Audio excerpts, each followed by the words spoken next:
Bismillahirrahmanirrahim. Assalamualaikum warahmatullahi wabarakatuh.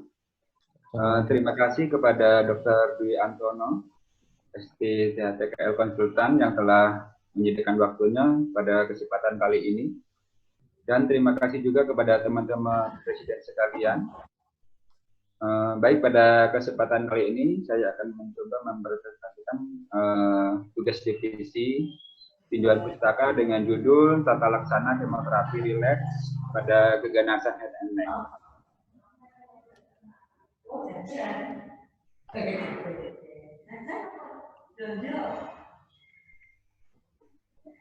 Keganasan head and neck sering disebut sebagai carcinoma cell squamous, yang mana keganasan ini paling umum, ke-6 di dunia, lebih dari 500 kasus per tahun. Lebih sering terjadi pada pria, kemudian pada orang berusia lanjut di atas 50 tahun, pada perokok, alkohol, atau adanya infeksi dari HPV virus.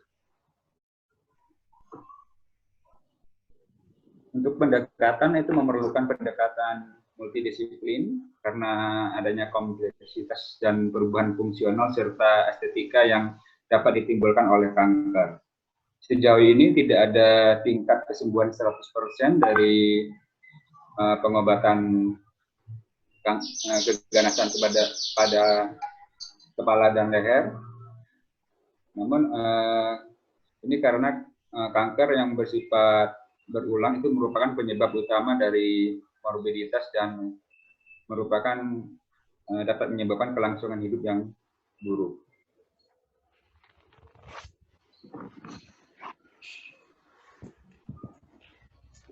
Keganasan head and neck. Secara epidemiologi, head and neck didefinisikan sebagai tumor ganas yang terletak di saluran areodigestif, yang mana lebih dari 90% itu merupakan karsinoma sel squamous dan biasanya muncul pada daerah orofaring, rongga mulut, hipofaring atau laring. Yang mana keganasan kepala dan leher ini merupakan keganasan paling umum ke-6 di dunia dan menyumbang 3% dari semua kanker dan lebih dari 1,5% dari semua kematian akibat kanker yang terjadi di Amerika Serikat. Ada beberapa faktor penyebab resiko terjadinya keganasan pada kepala dan leher. Yang pertama itu adanya rokok, yang mana di dalam rokok terdapat zat nitrosamin, dan yang kedua ada penggunaan alkohol, yang mana ini dapat menyebabkan mudahnya masuk zat kanker ke dalam sel. Kemudian ada infeksi kuman papillovirus, kemudian pola makan, kebersihan buruk, dan riwayat keluarga.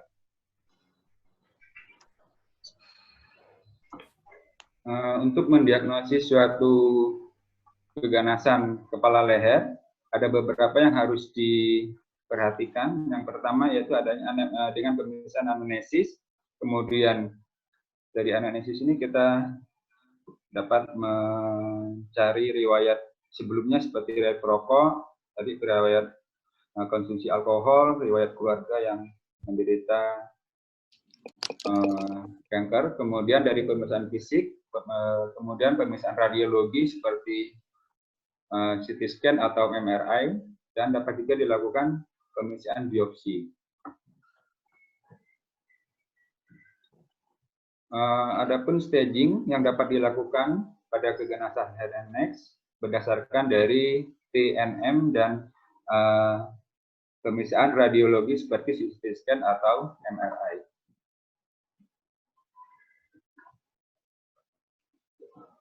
Ini merupakan suatu klasifikasi dari T dan M, pada kanker orofaring.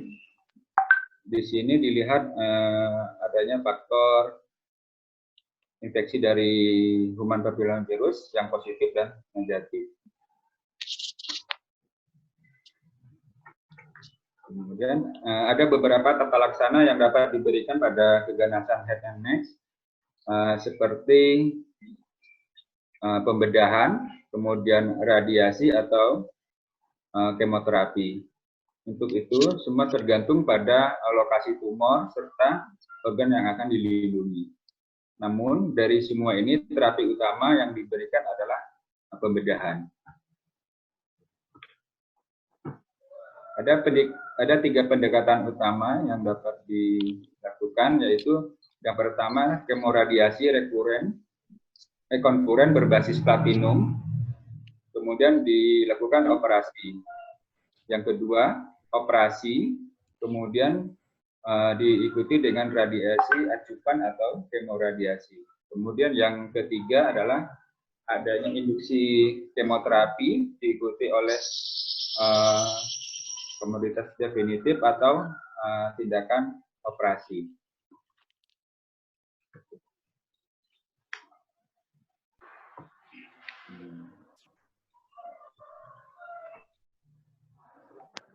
Ada beberapa kemoterapi yang dapat diberikan pada kasus keganasan kepala leher yang relapse, diantaranya yang pertama adalah cisplatin, yang mana ini menjadikan modalitas pengobatan keganasan kepala leher yang berulang dan metastasis.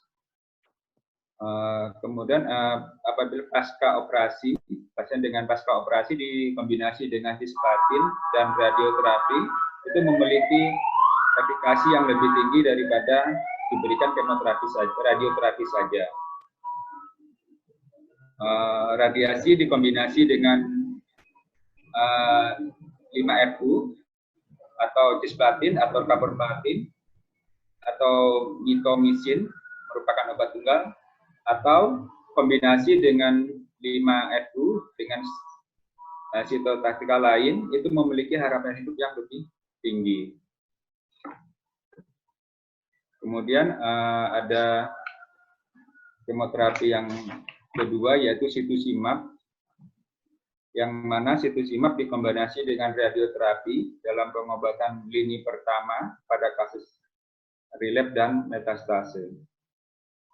Kemudian sebagai pengobatan lini kedua, yang mana telah terjadi adanya refraktor dari platinum base. Kemudian cetuximab juga dikombinasi dengan radioterapi, itu merupakan pilihan yang efektif untuk keganasan kepala leher yang advance secara lokoregional dan meningkatkan kelangsungan hidup selama 5 tahun. Untuk cetuximab yang dikombinasi dengan kemoradiasi, ini masih dalam tahap penelitian. Kemudian ada terapi lain seperti taksan, yaitu docetaxel dan paclitaxel, yang mana itu menambahkan taksan dapat menimbulkan daya tanggap terhadap kemoterapi induksi berbasis 5-FU, itu dapat meningkatkan respon klinis dan kelangsungan hidup pada stadium yang lebih lanjut. Namun, paclitaxel mungkin dapat meningkatkan neurotoksisitas jika dikombinasikan dengan agen neurotoksik lainnya seperti cisplatin.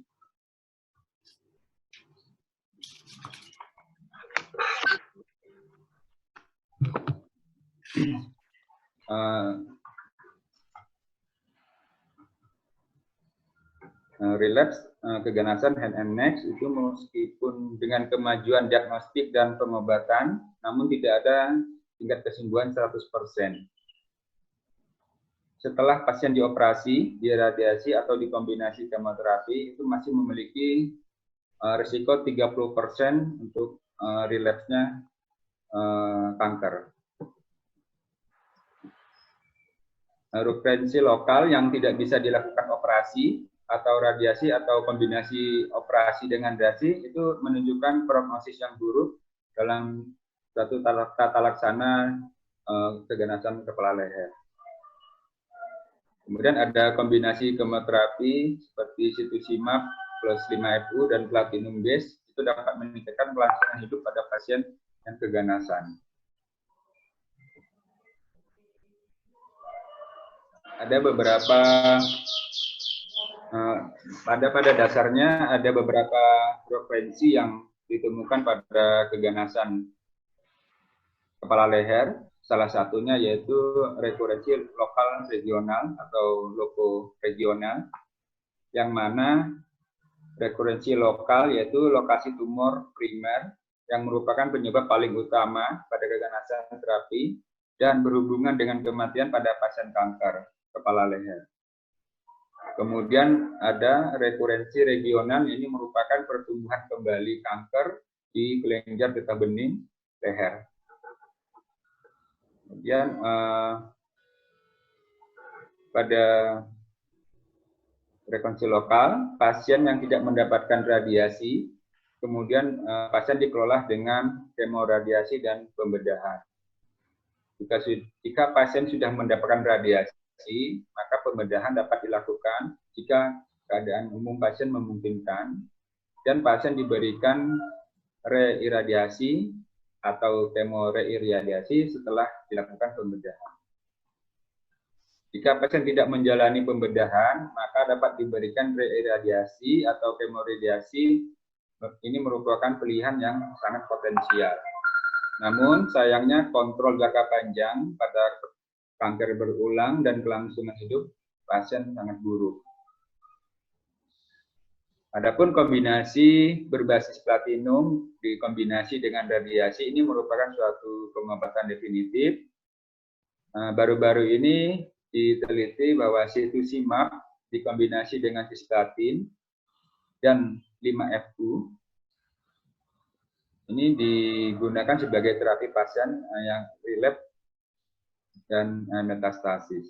Kemudian ada lini kedua, setelah pasien gagal diberikan platinum base, kemudian pasien diberikan imunoterapi seperti nivolumab dan pembrolizumab, itu dengan kerjanya itu membangunkan sistem kekebalan tubuh pasien.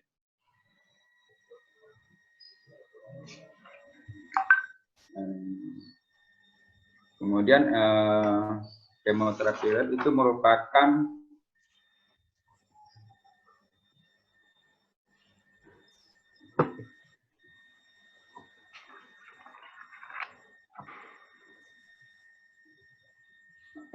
kemudian ada penyebaran metastasis, itu yang mana ini merupakan pertumbuhan kanker di luar kepala dan leher atau kelenjar getah bening dari kasus kanker kepala leher, yang mana ini dapat bermetastasis jauh seperti pada paru, hati, dan tulang. Pada kasus seperti ini untuk kesembuhannya sangat sulit. Tata laksana, langkah pertama itu menilai status performa pasien. Di sini kita nilai apabila pasien tidak bisa menerima terapi sistemik, maka terapi paliatif itu lebih baik. Namun apabila pasien masih bisa menerima terapi sistemik, maka dapat diberikan kemoterapi sitostatika atau kemoterapi sitostatika dikombinasi dengan cetuximab atau dikombinasi dengan imunoterapi. Dan untuk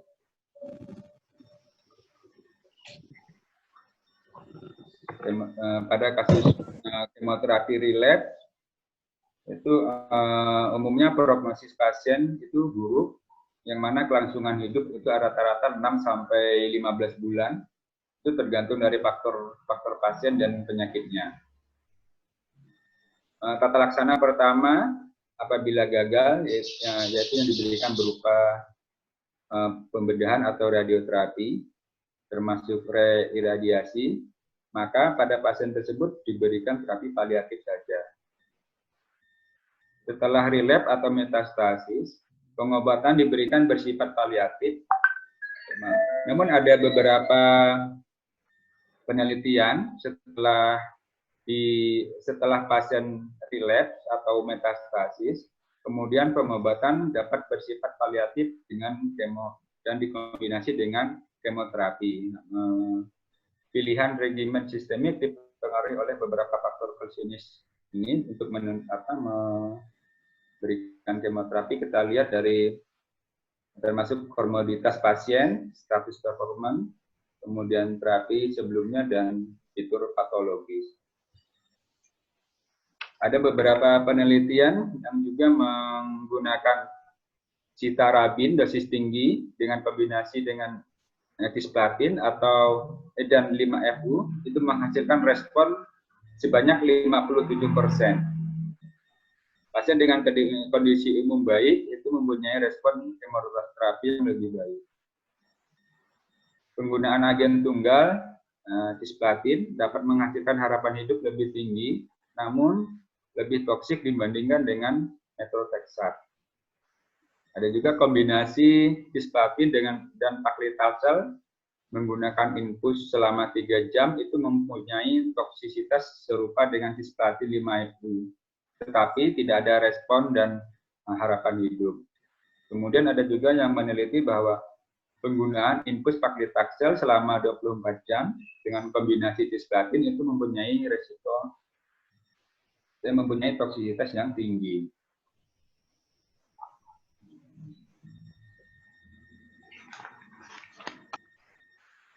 Pada kemoterapi relapse dapat juga diberikan seperti imunoterapi dengan checkpoint inhibitor PD-L1. Kemudian dapat juga diberikan kemoterapi sitostatik konvensional yang biasa dipakai. Kemudian dapat juga diberikan agen yang mentargetkan molekul, misalnya EGFR.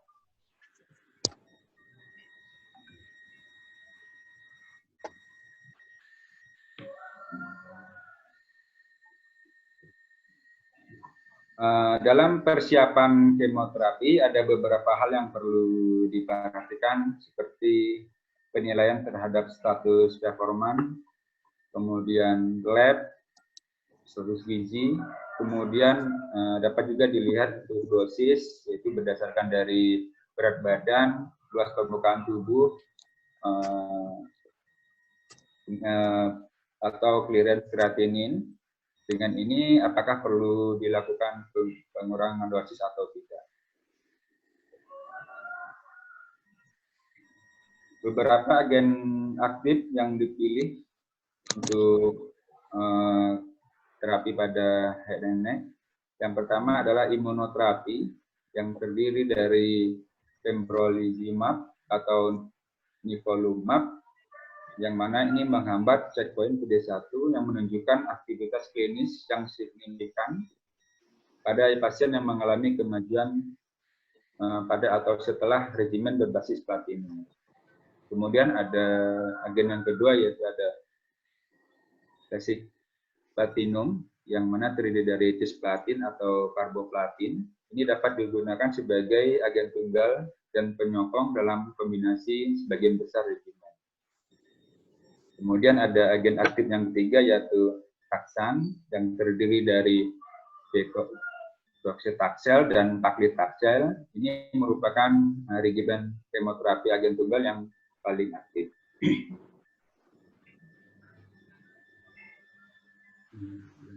Berdasarkan pemilihan kemoterapi, adanya progresivitas setelah terapi definitif awal itu dapat memberi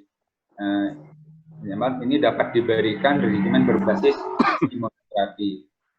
Kemudian ada tahap periode yang relatif singkat setelah pengobatan awal definitif, seperti kemoterapi berbasis platinum, itu dapat diberikan imunoterapi agen tunggal.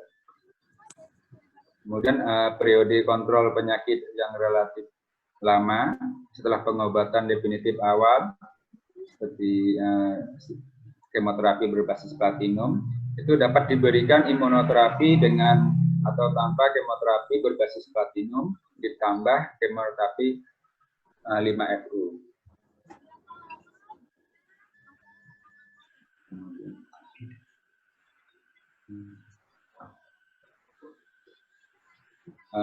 terapi subsekuensial. Ini pasien dengan pengobatan awal kemoterapi berbasis platinum sistemik dan yang tidak memenuhi syarat untuk terapi imunoterapi, itu dapat diberikan pilihan dalam bentuk terapi agen tunggal atau kombinasi dengan taksan, platinum, fluorouracil atau methotrexate.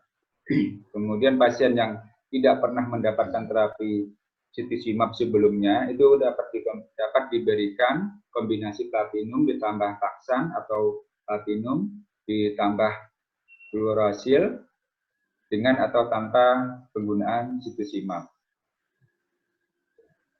Kemudian pasien dengan perkembangan kombinasi imunoterapi dan kemoterapi berbasis platinum itu ditambah dengan fluorouracil itu dapat diberikan cetuximab saja atau cetuximab dalam kombinasi dengan kemoterapi berbasis taksan.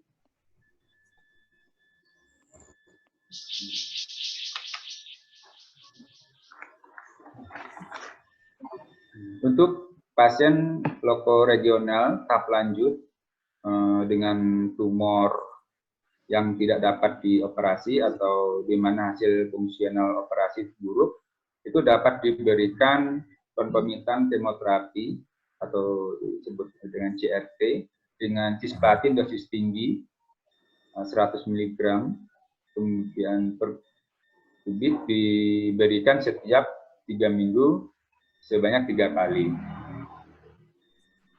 Kemudian regimen terapi sistemik alternatif adalah karboplatin dengan infus 5-FU atau cetuximab. Yang mana manfaat kemoterapi konkominan ini menurun dengan bertambahnya usia. Dan dalam sebuah meta-analisis, tidak ada manfaat terapi lokoregional untuk pasien yang di atas usia 70 tahun. Kemoterapi induksi diikuti dengan radioterapi atau radioterapi dengan cetuximab atau CRT dengan karboplatin mingguan itu dapat digunakan untuk perlindungan organ.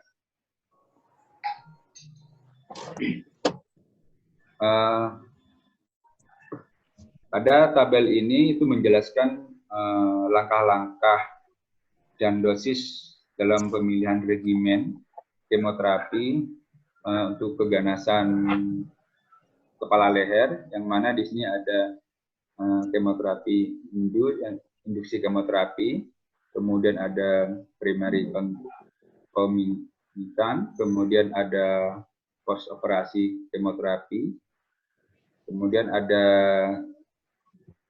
kemoterapi lini pertama pada kasus kekambuhan, kemudian ada kemoterapi lini kedua.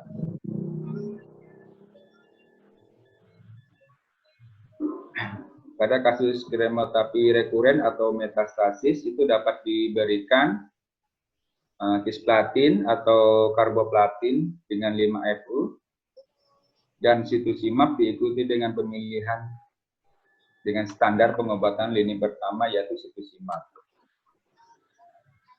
Pasien yang berkembang setelah kemoterapi berbasis platinum, pengobatan dengan antibiotik anti PD1, yaitu dengan ini dapat meningkatkan kelangsungan hidup pasien. Ada penelitian yang menyebutkan bahwa nivolumab terbukti meningkatkan kelangsungan hidup secara keseluruhan, terlepas dari status human papillomavirus atau ekspresi dari PD-L1 dengan kualitas hidup yang lebih baik. Kemudian ada juga menyebutkan bahwa pembrolizumab juga meningkatkan keseluruhan yang selamat pada seluruh kelompok pasien dan di subkelompok pasien dengan PD-L1 tumor yang positif. Untuk efek samping dari kemoterapi yang pertama yaitu mual, itu merupakan efek samping yang menonjol dari kemoterapi. Dan cisplatin merupakan termasuk anti yang berisiko tinggi untuk terjadinya mual. Kemudian karboplatin yang sedang yang memerlukan 3 regimen anti-emetik. Kemudian untuk doksotaxel, 5FU dan cetuximab itu memiliki efek samping mual yang rendah. Kemudian efek samping dari cisplatin itu memiliki toksisitas pada ginjal, kemudian dapat juga menyebabkan adanya gangguan pendengaran, dapat menyebabkan terjadinya neuropati, dan dapat memicu kejadian kardiovaskuler. Sehingga tes audiometrik dan elektrokardiogram dianjurkan untuk sebelum memulai pengobatan dengan menggunakan cisplatin. Kemudian efek samping dari 5FU yaitu adanya terdegrasinya menjadi metabolit yang tidak aktif oleh enzim hidrokromidin dehidrogen sehingga aktivitas enzim berkurang. Yang mana ini dapat menyebabkan efek samping dengan gejala yaitu dapat terjadi mukositis atau toksisitas hematologi. Kemudian efek samping dari doksotaxel yaitu mengindeksi retensi cairan dan reaksi hipersensitivitas yang ditandai dengan adanya air hitam secara general atau dapat juga menyebabkan terjadinya hipotensi. Untuk mengurangi itu, pasien dapat diberikan dexamethasone sebanyak 8 mg per 12 jam selama 3 hari sebelum diberikan terapi doksotaxel. Kemudian efek samping cetuximab itu dapat menginduksi terjadinya reaksi anafilaktik. Untuk mencegah itu dapat dilakukan premedikasi dengan diberikan antihistamin. Kemudian sebelum itu dapat dilakukan cek alergi yang kemudian diikuti 10 menit setelah diamati selama 10 menit. Kemudian untuk profilaksis antibiotik dapat diberikan ciprofloxacin 500 mg per oral sebanyak 2 kali mulai dari hari ke-5 sampai ke-15. Kemudian untuk mencegah terjadinya neurotropenia. Jika pasien mengalami demam neutropenic atau infeksi neutropenic, direkomendasikan penambahan faktor simulasi koloni granulosit setelah siklus berikutnya. Kesimpulan dari tinjauan pustaka ini yaitu rekurensi lokal atau regional itu memungkinkan terbaik diobati dengan operasi. Kemudian pemberian kemoterapi sebagai pengobatan definitif dapat efektif pada sebagian kecil pasien, tetapi biasanya sebagian besar itu bersifat paliatif. Terapi sekuensial baik induksi kemoterapi atau kemoradiasi merupakan pendekatan yang memungkinkan untuk dilakukan. Kemudian dosis yang tinggi dari kemoterapi atau radioterapi itu dapat menyebabkan efek yang merugikan dan mempengaruhi kualitas hidup pasien. Sekian, Dokter. Terima kasih, Dr. Joyo. Gitu. Ini judulnya apa ya nih ya? Coba halaman judul. Tata laksana. Ya. Sebenarnya kalau kamu mengambil di NCCN itu udah ada tata laksana kasus relapse gitu ya. Untuk keganasan secara, ya memang kalau di NCCN kan masing-masing keganasan di head and neck ya. Bisa di orofaring, di sinonasal, dan sebagainya. Tapi pada dasarnya sih sama. Nah, kalau tadi setelah kita cermati ini kayaknya kamu kok mubeng-mubeng aja ya. Tidak fokus ke kasus-kasus relapse ya. Memang sih tadi juga menyebutkan terutama cetuximab kan, tentunya maksud saya ini kamu apa namanya, aplikasikan yang kita lakukan di sini. Kita kan kasus relapse kita menggunakannya kan tidak dengan cetuximab. Memang cetuximab itu dia bukan untuk kasus relapse tapi kasus second line. Jadi sebenarnya kalau di penelitian ekstrem itu yang tadi juga kamu sebutkan itu bisa juga pada lini pertama dan kemudian lini kedua. Lini kedua itu disebutkan bila responnya parsial ya, kita bisa menggantikan atau menambahkan dengan cetuximab. Itu definisinya second line begitu. Sedangkan kasus relapse ini kan ceritanya kasus yang sudah istilahnya sembuh ya, sudah pernah respon komplit, dia berulang lagi. Atau mungkin setelah kasus dulu belum di kemo, bisa saja ya di kemo 3 siklus, 4 siklus kita sinar selesai, tapi dia ternyata setelah beberapa bulan kemudian dia kambuh lagi. Nah itu yang dimaksud relapse itu seperti itu. Jadi kasus berulang yang dulu pernah mendapatkan respon paling tidak respon komplit ya, atau parsial ya, dalam arti kata parsial karena kita kombinasi dengan radioterapi. Jadi mungkin nanti sedikit ini memang terlalu banyak yang kamu bahas, jadi mesti nanti lebih fokus lagi ya kepada kasus yang relapse saja. Satu. Yang kedua disesuaikan, kita pada saat ini kita memakai kasus relapse dengan menggunakan ifosfamid ya. Nah, nanti tadi kamu sama sekali tidak menyebutkan penggunaan ifosfamid ya. Nah, ada beberapa di kepustakaan, ada jurnalnya juga ya. Ada jurnal juga, nanti kamu cari bahwa penggunaan ifosfamid pada kasus-kasus relapse, kasus-kasus yang berulang pada head and neck ya, tidak hanya untuk karsinoma, juga untuk kasus-kasus limfoma ya. Nah itu ada jurnalnya.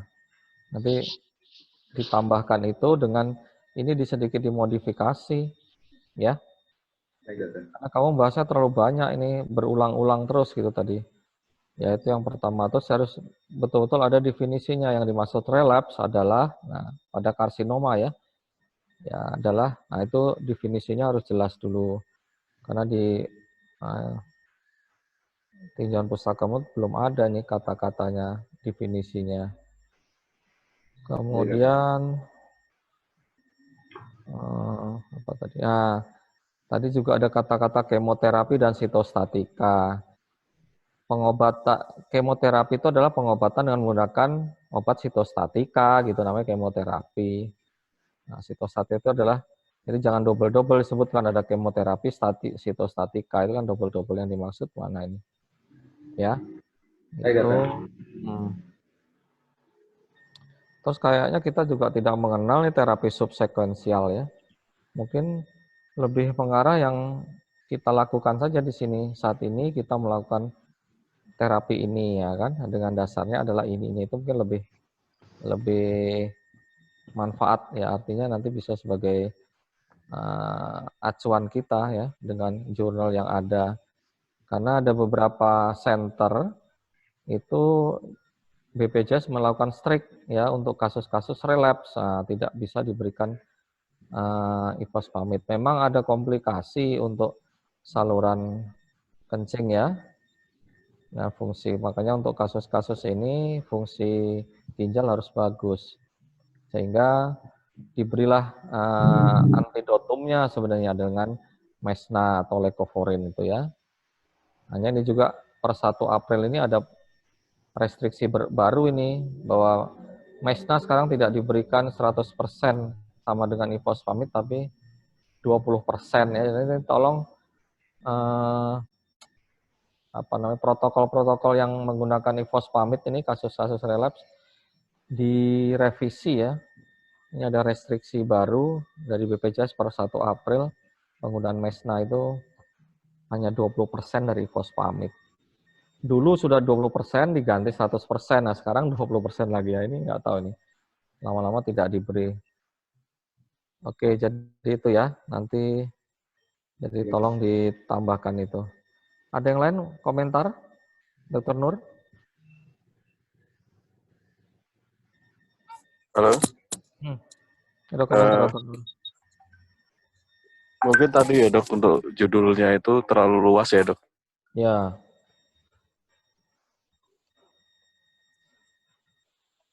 Khusus pada karsinoma ya dok ya jadinya. ya karsinoma saja mestinya.